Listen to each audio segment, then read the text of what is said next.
Récemment, j'ai écouté en lien avec la guerre en Ukraine une vidéo d'Idriss J. Abakan qui s'intitule Pourquoi les amis, entre guillemets, de l'Ukraine ont et auront été ses pires ennemis. Donc, c'est une vidéo très intéressante en termes de géopolitique. Vous allez avoir le lien web en bas de l'enregistrement présent. En fait, ce qui est question dans la vidéo, c'est que les amis, entre guillemets, de l'Ukraine lui ont fait croire qu'une confrontation géopolitique avec la Russie tournerait à leur avantage. Et là, au fil des mois, depuis le déclenchement de la guerre, là, c'est-à-dire en 2022, on voit que c'est pas ça du tout qui arrive. La fameuse contre-offensive qui était supposée d'avoir cours au début de l'été 2023, c'est pas actualisé. C'est un échec. Et on est en train de réaliser, j'ai l'impression que finalement les pays de l'OTAN comme le Canada, la France et autres qui ont fait miroiter à l'Ukraine que vous allez gagner, on va vous envoyer des chars d'assaut, on va vous envoyer des munitions, puis vous allez voir, ça va marcher. Finalement, j'ai l'impression que, comme il dit, on est peut-être été une nuisance qui a amené une prolongation inutile des souffrances pour le peuple ukrainien en faisant croire qu'il y avait une chance de gagner contre la Russie. Ce qui a rejoint un petit peu, je trouve, l'analyse géopolitique qu'avait faite Bertha en mars 2022, d'ailleurs, que vous pouvez retrouver sur ma chaîne. C'est comme si, Bertha, dans ton analyse, comme tu as vu qu'à quelque part, on générait des souffrances inutiles en faisant miroiter des choses à l'Ukraine. Et là, avec les propos de Arbakan, puis ce qu'on voit de l'évolution de la situation pendant près de 2 ans, j'en viens à la conclusion que finalement, ton idée de base, c'est ça qui est en train de s'actualiser, Ben oui, puis c'est sûr que je pensais qu'il... qui arriverait. Ouais, ben, finalement, c'est certain que... Je veux dire, c'est moi, je vois c'est la suite du plan Marshall, dans le fond. Les Américains, ils ont intérêt à engendrer de la destruction. Après, ils envoient leurs corporations, puis les contrats pour reconstruire. Puis là, l'Ukraine, ils ont racheté une partie des terres agricoles. C'est le grenier de l'Europe pour les céréales. Mhm. Ils positionnent leurs affaires. Même que Zelensky, après 3 semaines, même pas un mois de guerre, il avait demandé de négocier une paix avec la Russie. Il savait qu'il ne gagnerait pas. Puis l'OTAN, c'est l'OTAN qui a dit non, non, non, non, non, non, non, non. Ben, ils ont envoyé Boris Johnson. Hein? Ils ont envoyé Boris Johnson. C'est lui qui a, dans le fond, c'est l'Angleterre qui a mis un terme aux négociations. Encore l'Angleterre. Hein? Ben oui, puis là, c'est l'Angleterre aussi qui a donné des bombes à fragmentation à l'Ukraine. À l'Ukraine.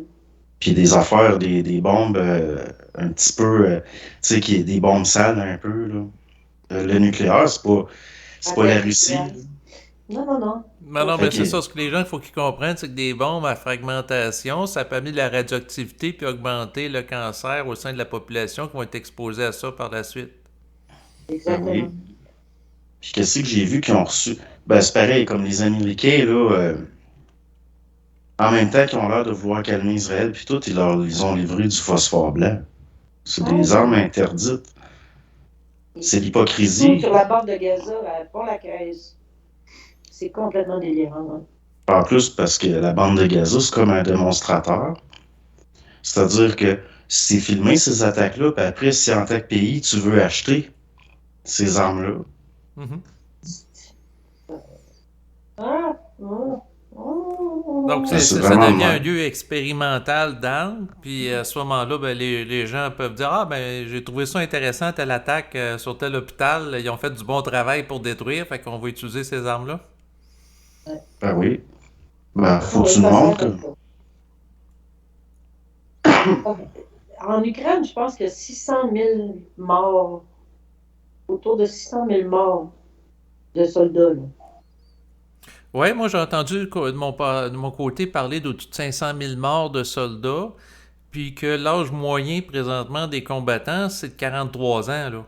Donc, Là, ils sont sur le bord de recruter Pépé. Ouais. ben, c'est Ils, ça, ils recrutent les femmes, hein. Ils recrutent les femmes aussi. Oui, Ben oui.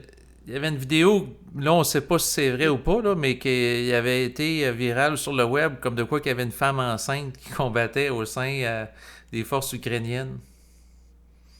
Mais moi, j'ai une question, Berthold, vu que tu es assez à l'aise avec ça. Est-ce que tu vois que l'Ukraine est défaite? Moi, pas défaite en termes de la guerre, ça fait longtemps que la guerre est gagnée, la Russie, ça fait longtemps qu'elle a gagné la guerre. Mais moi, je vois un pays qui est complètement démantelé, puis il reste un petit bout de terre. Hein. Kiev, là, genre. Tu sais. Le reste va être démantelé, va appartenir une partie à la Russie, une partie à la Pologne, une partie. Ça va être démantelé, ce pays.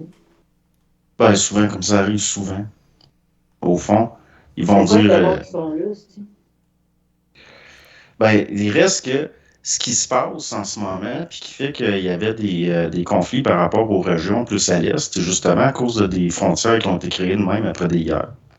Puis que les populations sont toutes dispersées. C'est un peu comme quand il y avait eu par rapport en Afghanistan, puis il y a des frontières qui ont été créées, puis t'as des peuples sont tous dispersés, c'est n'importe comment. Oui, ben si on pense entre autres à l'Irak, tu vas avoir des Kurdes au nord, tu vas avoir les Sunnites et les Chiites, de trois communautés différentes sur le même territoire.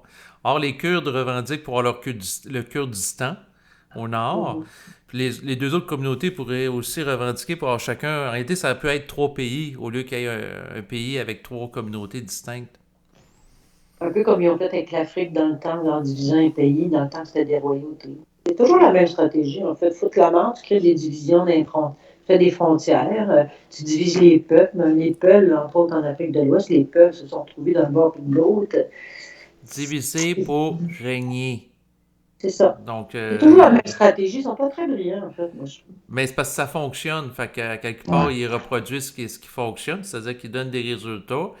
Mais moi, j'ai l'impression que l'Ukraine, un peu comme l'Afghanistan, les États-Unis, après 10 ans d'occupation en Afghanistan, puis avoir dépensé au-dessus de 2000 milliards de dollars, se sont tannés, puis ils ont laissé la zone aux talibans qui ont pris le contrôle.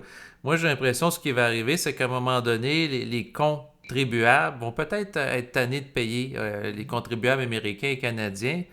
Et à un moment donné, après un certain nombre de mois ou d'années, ils vont peut-être dire ben, on va arrêter de soutenir l'Ukraine puis on va laisser le Donbass à la Russie. De toute façon, c'est déjà ça. Oui, mais ça va se concrétiser. Tandis que là, quand même, les pays occidentaux supportent l'Ukraine au-dessus de 1 milliard de dollars par mois pour permettre au pays de fonctionner sur le respirateur économique artificiel. Présentement, là, Oui, c'est drôle, Zelensky allait recourir à vraiment bien de l'argent. Pas mais c'est sûr parce qu'il qu'il va en faire. veut plus, parce que c'est pas assez. C'est parce que là, les restants militaires, tu sais, comme nous autres, on envoie 3-4 chars d'assaut.